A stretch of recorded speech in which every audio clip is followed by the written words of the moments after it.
though it's an alliance, you're dealing with, individual countries who have political dynamics at play. And but look, it can't take forever, because ultimately there are decisions we need to make in terms of our own global force posture. Can you talk about the role of Qatar in terms of negotiating an end to the Iran war? There's some reporting today that a Qatari delegation negotiating team is in Tehran coordinating with the U.S. on trying to bring the war to an end. Well, the primary interlocutor on this has been Pakistan, and it continues to be, and they've done I think an admirable job, and that's who we continue to work through. Obviously, other countries, have interests, because especially Gulf countries that are, in the middle of all this, may have their own situation going on. We talk to all of them, but I would just say that the primary country we've been working with on all of this is Pakistan, and that remains the case. And it's my understanding he was supposed to go yesterday, but it could be as early as today, that Field Marshal Munir could be traveling there very, very soon. And we're in constant communication with him at the highest levels of our government, are constantly talking to him. The president announced that. Do you think that the administration has to respect the 76,000 threshold troops deployment? Do you think that the administration has to respect the 76,000 threshold troops deployment, U.S. troops deployment in Europe, or set by Congress, or do you think you can go below that? Below the 76,000 troops. US. Are you asking me a legal question, like of our laws, or no? We need to. The United States has global military commitments. We've made commitments to South Korea, to Japan, to other places as well. Constantly reevaluating the threat matrix in the world. Where could a conflict emerge? Are we properly postured, and so forth? And so this is always the work. Every Department of War, every Pentagon, over every administration has constantly had to reevaluate these things. And so we'll continue to reevaluate. That's been an ongoing process. It started from the first day of this administration, and throughout it, in coordination with NATO countries. So none of this is surprising, although, obviously I understand why it creates some, nervousness. But I think there's a broad recognition that there are going to be eventually less U.S. troops in Europe than there has historically been, for a variety of reasons. In fact, there was a surge after for example, the movement of troops from Germany that was announced a week ago. The Germans didn't freak out about it, because they knew it just took us back to the 2022 numbers, and it was, I think, a reduction of less than 11 or 12% of our total presence there. And understand, sometimes when these numbers come out, these aren't just people with guns. These are support staff. I mean, there's all kinds of other things. These aren't just fighters, war fighters necessarily. They're all the support that comes with it. So, although they may be in uniform, and so nonetheless, I mean, but that's always going to be an ongoing process. All right, I do have to run, so a couple more. So any role for NATO to play when it comes to the situation in Cuba? NATO's far from Cuba. I know. Mr. Secretary, we haven't talked about that at all. What do you see as Sweden's role within NATO?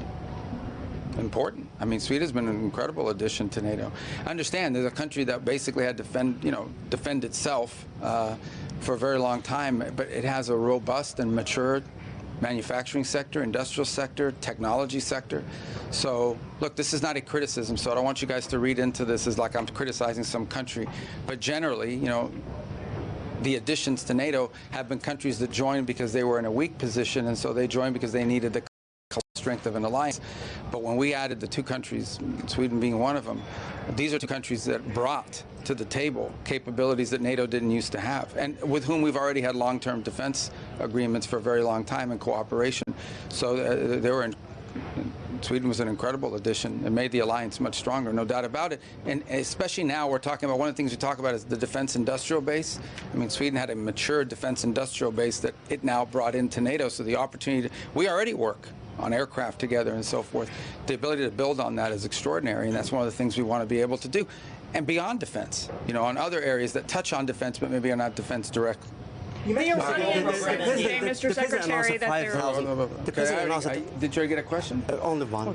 I know, but this guy's greedy. All right, this is my last one. I apologize. I got to fly to India. Go ahead. Greenland and the Arctic. Have you been discussing that? We had an Arctic. Well, we didn't discuss Greenland today, but we had an Arctic meeting today of the 7 countries, and very positive. We'll have a joint statement. I don't know if it's out yet. It should be out in a moment. And I think there's a growing although this is an effort that's pre-existed, I think there's a growing commitment to make it a regular part of our engagements as NATO is to focus on Arctic security for obvious reasons. We're an Arctic nation. We're always going to be focused on the Arctic. It's great to see that other countries are part of this effort now, and that it's going to play a more prominent role. The Arctic is going to play a more prominent role in NATO and in discussions around NATO. So we had our political officers met a few days ago and worked out a lot of details on the joint statement, and then we had a foreign ministers meeting today and potentially a leaders level meeting at some point on it as well. So it's a good forum within NATO, and I thought today was very positive, and the joint statement should reflect that. Okay, I said that was about. I'll do one more because I'm a nice guy. The president announced 5,000 troops going. I apologize. All right, I'm going to do one more, and then I'll do you because you're so persistent. Go ahead. Have the peace negotiations under American leadership in Ukraine stalled? Do you think that Europeans... Yeah, the peace negotiations on Ukraine under American leadership. Let me just say, we got involved, okay, because we were told we were the only ones that could do it. We were the only ones that the Russians and the Ukrainians would talk to. So we got involved. They were not fruitful, unfortunately. That's the play. We stand ready to continue to play that role, despite leaks that are not true, despite stories out there about us forcing the Ukrainians to take this position or that position, which are not true. If we see an opportunity to pull together talks that are productive. अमरीकी वज़ीर ख़ारिजा Marco Rubio में सहाफ़ियों से गुफ्तगू कर रहे हैं। उनका कहना है कि अमरीका से मुआहदे के लिए अब फैसला ईरान को करना है। उम्मीद है ईरान से मुआहदा तय पा जाएगा। फील्ड मार्शल आसिम मुनीर से मुसलसल राबते में है। मार्को रूबियो का कहना है कि आबनाए हुमुस को दोबारा खोल दिया जाएगा। ईरान के साथ डील हमारी पहली तरजीह है। अमरीका ईरान बातचीत में पाकिस्तान ही सालिस है, ये कहना है मार्को रूबियो का।